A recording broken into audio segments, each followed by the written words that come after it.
Assalamualaikum warahmatullahi wabarakatuh. Selamat pagi anak-anak. Sekarang kita memulai pelajaran seni budaya pertemuan kedua. Sebelum kita memulai pelajaran pada pagi hari ini, marilah kita membaca basmalah terlebih dahulu agar materi yang saya sampaikan dapat diterima dengan baik. Bismillahirrahmanirrahim. Baik, kita mulai pertemuan kedua kita di mata pelajaran seni budaya. Di pertemuan kedua ini kita akan tetap membahas KD 3.1 dan 4.1 ya. KD 3.1 memahami konsep budaya dan 4.1 mempresentasikan konsep budaya. Adapun indikator KD 3.1 menjelaskan pengertian budaya menurut para ahli, mencontohkan pengertian budaya menurut para ahli, menjabarkan ciri-ciri budaya. Dan indikator 4.1 mengklasifikasi konsep budaya, menggambarkan konsep budaya, menggali ciri-ciri budaya. Langsung saja kita lanjutkan materinya. Sekarang ada pada fungsi budaya. Fungsi kebudayaan yang paling utama yakni untuk dapat mempelajari warisan yang berasal dari nenek moyang kita. Apakah warisan tersebut baik untuk dipertahankan atau mesti diperbarui atau mesti kita tinggalkan jika itu memang tidak baik. Nah, ini gambarannya. Fungsi kebudayaan adalah warisan dari nenek moyang ya. Jadi fungsi kebudayaan adalah bagaimana cara kita untuk mempelajari warisan-warisan dari nenek moyang. Yang perlu dipelajari yang seperti apa? Tentu saja yang baik. Contohnya apa? Kesenian, budaya membaca, itu adalah budaya-budaya yang baik dan patut kita kembangkan hingga saat ini. Nah, yang buruk harus diapakan? Ditinggal saja ya. Jadi, budaya yang berkembang hingga saat ini dan budaya yang harus dikembangkan dan dipertahankan itu adalah budaya yang baik saja.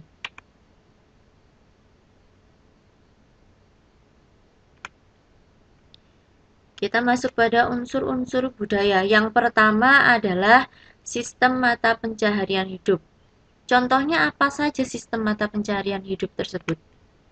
Seperti ini. Berburu, nelayan, beternak, dan bercocok tanam. Segala sesuatu yang berhubungan dengan sistem mata pencaharian hidup atau suatu sistem yang bisa menghidupi kita itu adalah unsur budaya, yaitu sistem mata pencaharian hidup. Jadi unsur-unsur budaya ini tidak hanya satu ya, ada beberapa. Itu tadi yang pertama, dan ini adalah yang kedua. Ada sistem peralatan dan teknologi. Apa saja itu? Ini, wadah, alat-alat menyalakan api, pakaian, makanan, senjata, dan juga rumah merupakan unsur budaya berupa sistem peralatan dan teknologi. Yang ketiga ada sistem organisasi masyarakat. Oke, dapat dibaca sistem kekerabatan unilateral. Sistem kekerabatan unilateral merupakan sistem kekerabatan yang anggotanya menarik garis keturunan hanya dari satu pihak saja.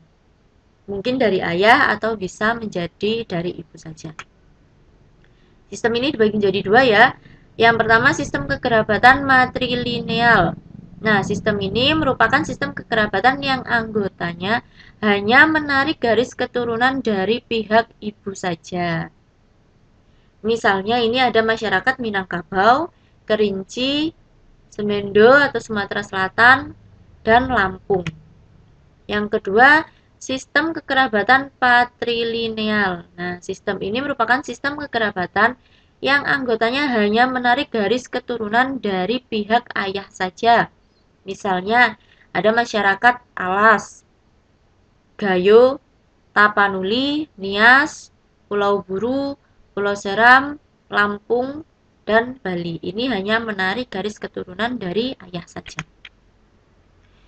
Ada juga sistem organisasi masyarakat bilateral. Apa itu? Sistem organisasi masyarakat bilateral atau parental merupakan sistem kekerabatan yang anggotanya menarik garis keturunan baik dari ayah maupun dari ibu. Nah, kalau unilateral tadi hanya menarik dari satu pihak saja ya.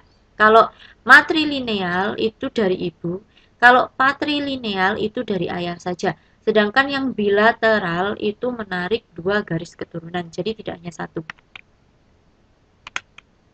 Unsur yang keempat adalah sistem pengetahuan. Apa saja itu? Sistem pengetahuan tentang alam, sistem pengetahuan tentang tumbuhan, sistem pengetahuan tentang manusia, sistem pengetahuan tentang sifat dan tingkah laku sesama manusia, sistem pengetahuan tentang ruang dan waktu. Jadi semua sistem pengetahuan yang ada di dunia. Unsur yang kelima adalah bahasa. Bahasa mempunyai yang pertama fungsi umum. Fungsi umumnya ini ada tiga. Yang pertama adalah sebagai alat berekspresi. Yang kedua, alat berkomunikasi. Yang ketiga, alat untuk beradaptasi. Sedangkan fungsi khusus dari bahasa, yang pertama mengadakan hubungan dalam pergaulan sehari-hari. Yang kedua, mewujudkan seni. Yang ketiga, mempelajari naskah kuno. Dan yang keempat adalah usaha mengeksploitasi ilmu pengetahuan dan teknologi. Sudah sangat jelas di sini ya, bahwa bahasa mempunyai dua fungsi yaitu umum dan khusus. Nah, fungsi umumnya sendiri adalah alat berekspresi, berkomunikasi, dan beradaptasi. Sedangkan yang lainnya merupakan fungsi khusus dari bahasa. Unsur yang keenam adalah kesenian. Apa ini? Kesenian. Kesenian. Seni itu dibagi menjadi 4 ya. Ini ada seni rupa, ini ada seni musik, ada seni teater, dan ada seni tari. Jangan sampai lupa bahwasanya dari dulu sampai saat ini juga bidang seni itu, macam-macam seni itu hanya ada 4. Yang pertama seni rupa, yang kedua seni musik, yang ketiga seni teater, yang terakhir adalah seni tari. Di dalamnya seni rupa ada apa aja? Banyak nanti ya. Kita akan bahas nanti. Yang ketujuh adalah sistem religi. Keagamaan atau religi adalah suatu keyakinan bahwa hal-hal yang dipercaya itu benar dan nyata. Tuhan, manusia, benda-benda, hewan, dan lain-lain. Ada harapan dan keyakinan akan kejujuran kebaikan, ada orang-orang yang dipercaya atau diserahi tugas, dan sebutan untuk sistem religi atau agama yang ada di Indonesia. Jadi kalau unsur religi itu segalanya yang berhubungan dengan keagamaan dan kepercayaan. Oke, sekian pertemuan kedua kita. Jangan lupa tetap semangat belajar di rumah. Saya akhiri. Terima kasih dan wassalamualaikum warahmatullahi wabarakatuh.